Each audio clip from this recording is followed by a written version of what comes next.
70 tornados que produjeron destrucción y muerte, porque está aumentando la temperatura y va a llegar un momento en que va a haber una catástrofe mundial que va a marcar el tercer aviso en el tercer año sabático.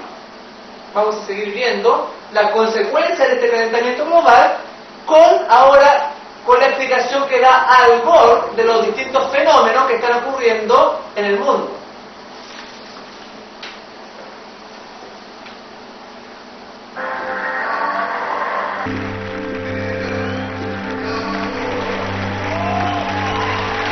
I am Al Gore. I used to be the next president of the United States of America. I don't find that particularly funny. Now we're beginning to see the impact in the real world. This is Mount Kilimanjaro more than 30 years ago and more recently. And a friend of mine just came back from Kilimanjaro with a picture he took a couple months ago. Another friend, Lonnie Thompson, studies glaciers. Here's Lonnie with the last sliver of one of the once mighty glaciers. Within the decade, there will be no more snows of Kilimanjaro. This is happening in Glacier National Park. I climbed to the top of this in 1998 with one of my daughters. Within 15 years, this will be the park formerly known as Glacier. Here is what's been happening year by year to the Columbia Glacier. It just retreats every single year. And it's a shame because these glaciers are so beautiful, but those who go up to see them, here's what they're seeing every day now.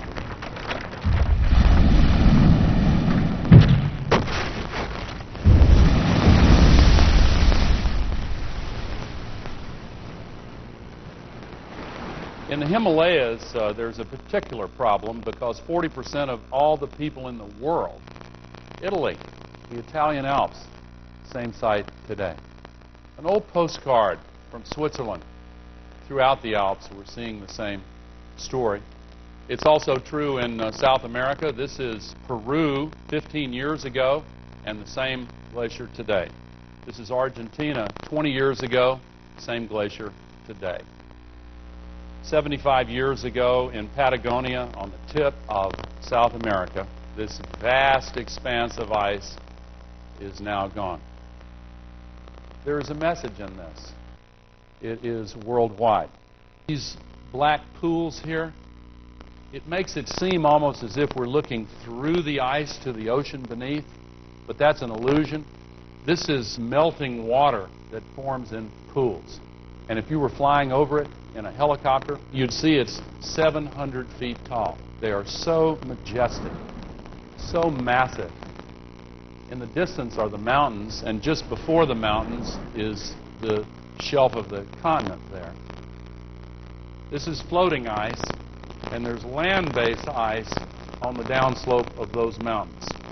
From here to the mountains is about 20 to 25 miles.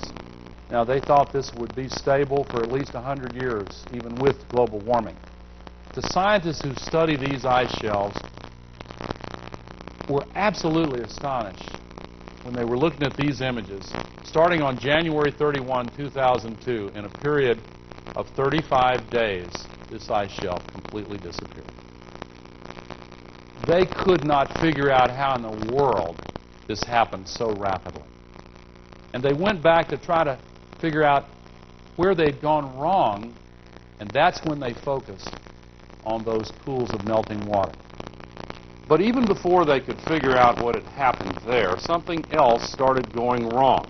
When the floating sea-based ice cracked up, it no longer held back the ice on the land. And the land-based ice then started falling into the ocean. It was like letting the cork out of a bottle. And there's a difference between floating ice and land-based ice that's like the difference between an ice cube floating in a glass of water, which when it melts doesn't raise the level of water in the glass, and a cube that's sitting atop a stack of ice cubes, which melts and flows over the edge. That's why the citizens of these Pacific nations have all had to evacuate to New Zealand. But I want to focus on West Antarctica because it illustrates two factors about land-based ice and sea-based ice. It's a little of both. It's propped up on tops of islands, but the ocean comes up underneath it. So as the ocean gets warmer, it has an impact on it. If this were to go, sea level worldwide would go up 20 feet. They've measured disturbing changes on the underside of this ice sheet. It's considered relatively more stable, however, than another big body of ice that's roughly the same size. Greenland would also raise sea level almost 20 feet if it went. A friend of mine just brought back some pictures of what's going on in Greenland right now. Dramatic changes. These are the same kinds of pools that formed here on this ice shelf in Antarctica. And the scientists thought that when that water seeped back into the ice, it would just refreeze. But they found out that actually what happens is that it just keeps on going. It tunnels to the bottom and makes the ice like Swiss cheese, or like termites. This shows what happens to the crevasses, and when lakes form, they create what are called moulins.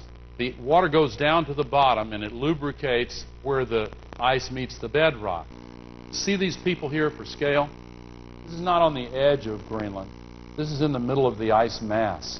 This is a massive, rushing torrent of fresh meltwater tunneling straight down through the Greenland ice to the bedrock below.